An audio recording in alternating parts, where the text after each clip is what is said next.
Exam होंगे। निमसेट 2022 की exam में अब काफी कम समय बचा हुआ है।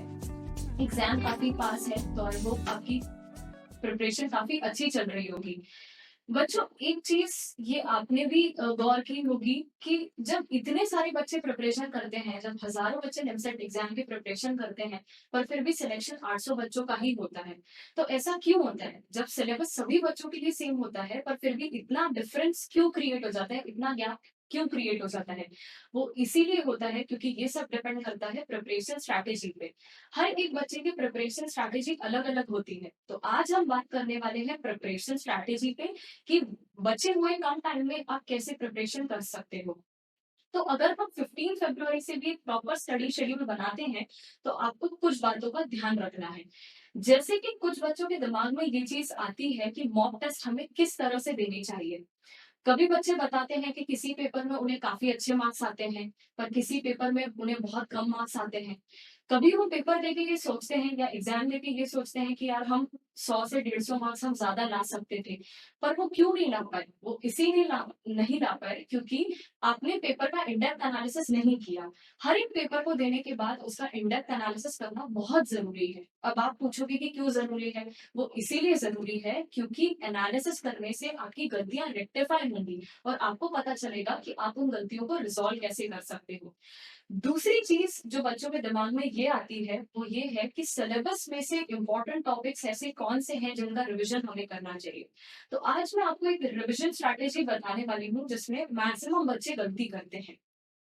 अब आप अगर रिवीजन के पहले स्टेज पे हो, तो आपको इस बात का ध्यान रखना है कि आपको किसी भी एक दिन कोई एक टॉपिक को डिवोट नहीं करना है।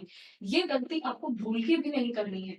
इनफैक्ट आप इसके जगह ये कर सकते हो कि आपको 5 टू 6 टॉपिक्स को आप 2 टू 3 आवर्स के टाइम स्लॉट में डिवाइड करके फिर आप उन्हें पढ़ सकते हो। इससे ये होगा कि एटलीस्ट आपके सारे टॉपिक्स का रिवीजन होता रहेगा। अगर आप किसी एक टॉपिक को उठा के सिर्फ उसे ही पढ़ोगे, तो आपको ऐसा लगेगा कि ये टॉपिक तो मेरा कंप्लीट हो गया है, तो उसका रिवीजन साइड से हो जाएगा। वो आपको ऐसा लगेगा कि अब वो टॉपिक कंप्लीट हो चुका है, तो उसे पढ़ने की ज़रूरत नहीं है और वो आपको लंबे टाइम तक याद नहीं रहेगा। इसीलिए आप जब सारे टॉपिक्स का रिवीजन रोज़ करोगे, तो वो टॉपिक्स आपको लंबे टाइम तक याद रहेंगे। दूसरी चीज बच्चे ये सोचते हैं कि हमें ड्रॉप ले लेना चाहिए। तो आपको ये गलती बिल्कुल भी नहीं करनी है क्योंकि एग्जाम के इस टाइम में बच्चों के दिमाग में ये ख्याल आता है, तो आपको आपके दिमाग में ये ख्याल बिल्कुल भी नहीं लाना है। क्योंकि जब तक बैटल ही नहीं हुआ है तो उसका विनर कैसे डिसाइड हो सकता है।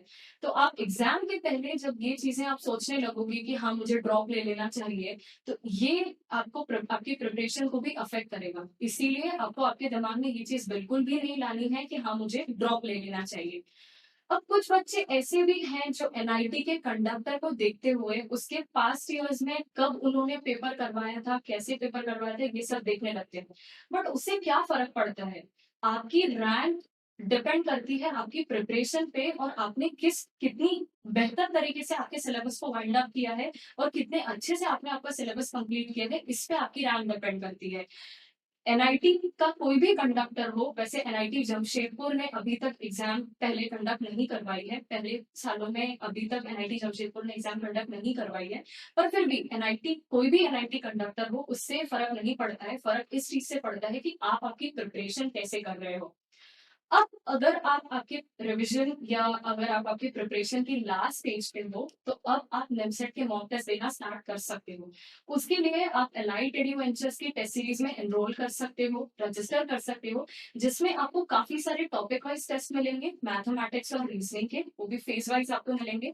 और इसके साथ आपको निमसेट पे काफी सारे मॉक टेस्ट मिलेंगे जिसका एनालिसिस आप बेहतर तरीके से कर सकते हो।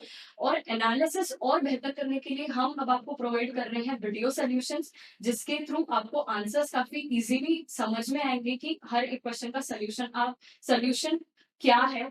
तो इसीलिए आप एलाइटेड वेंचर्स की टेस्ट सीरीज में एनरोल कर सकते हो। इसके साथ अगर हम बात करें प्रीवियस ईयर के पेपर्स की, तो काफी बच्चे जब टॉपिक सॉल्व करते हैं तो बच्चे उसके प्रीवियस ईयर पेपर में आए हुए उसके क्वेश्चंस को सॉल्व ऑलरेडी कर चुके होते हैं। तो आप इसको 2 तरीके से कर सकते हो, या तो कभी अगर कोई टॉपिक आप सॉल्व कर रहे हो, तो उसके उन टॉपिक्स के क्वेश्चन को आप प्रीवियस ईयर के पेपर्स में से उठा के सॉल्व कर सकते हो। या तो आप ये कर सकते हो कि कोई भी प्रीवियस ईयर का एक पेपर उठा के, उसका 2 आवर्स का टाइम सेट करके आप उस पेपर को देख सकते हो। तो ये कुछ प्रोमिनेंट स्ट्रैटेजी हुई जिसमें काफ़ी सारे बच्चे हर साल गलती करते हैं, तो इन चीज़ों का आपको ध्यान रखना है। हम आने वाले टाइम में इस प्रिपरेशन स्ट्रैटेजी को अपडेट करते रहेंगे और आपको इसी तरीके से गाइड करते रहेंगे।